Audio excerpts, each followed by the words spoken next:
বিয়ের আনুষ্ঠানিকতা সেরেছেন গায়িকা ও অভিনেত্রী জেফার রহমান ও উপস্থাপক রাফসান শাবাব। ফেসবুকে অনুষ্ঠানে কিছু স্থিরচিত্র প্রকাশ করে নতুন জীবনের জন্য সবার দোয়া চেয়েছেন রাফসান। মুহূর্তেই ছবিগুলো ছড়িয়ে পড়ে ফেসবুকে। ছবি প্রকাশের কয়েক ঘন্টা পরই একটি ভিডিও প্রকাশ করেন এই উপস্থাপক।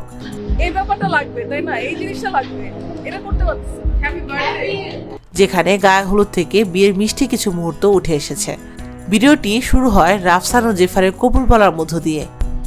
আলহামদুলিল্লাহ আমি কবুল করেছি। আলহামদুলিল্লাহ আমি কবুল করেছি। বিয়েতে দুজনকেই সাদা পোশাকে দেখা যায়। কবুল বলার পর পরিবারের সদস্যদের সঙ্গে আপ্লুত হতে দেখা যায় জেফারকে। সে সময় পরিবারের সদস্যের সঙ্গে ঘনিষ্ঠ বন্ধুরা দুজনের পাশে ছিলেন। পুরো ভিডিওটিতেই দুজনের খুনসুটি ধরা পড়ে। ভিডিওর অন্য একটি অংশে রাফসানের অনুভূতি জানতে চান জেফার। উত্তরে রাফসান বলেন ফুলফিলিং। আরেকটি অংশে জীবনের আগের পরিস্থিতির সঙ্গে তুলনা করে রাফসান জানান, জীবনে আগে অনেক কিছু ঘটেছিল এবং এক ধরনের অস্থিরতা ছিল, কিন্তু বর্তমানে সবকিছু শান্ত এবং তিনি এখন শান্তিতে আছেন। ঢাকার অদূরে আমিনবাজারের একটি রিসোর্টে দুই পরিবারের সদস্য ও সবিজঙ্গনের ঘনিষ্ঠজনদের উপস্থিতিতে বিয়ের আয়োজন করা হয়। সকালে তাদের গায়ে হলুদ আর সন্ধ্যায় বিয়ের আনুষ্ঠানিকতা সম্পন্ন হয়। Well, what happily married? আমার তোমার ring ring কই? দেয় নাই আমার।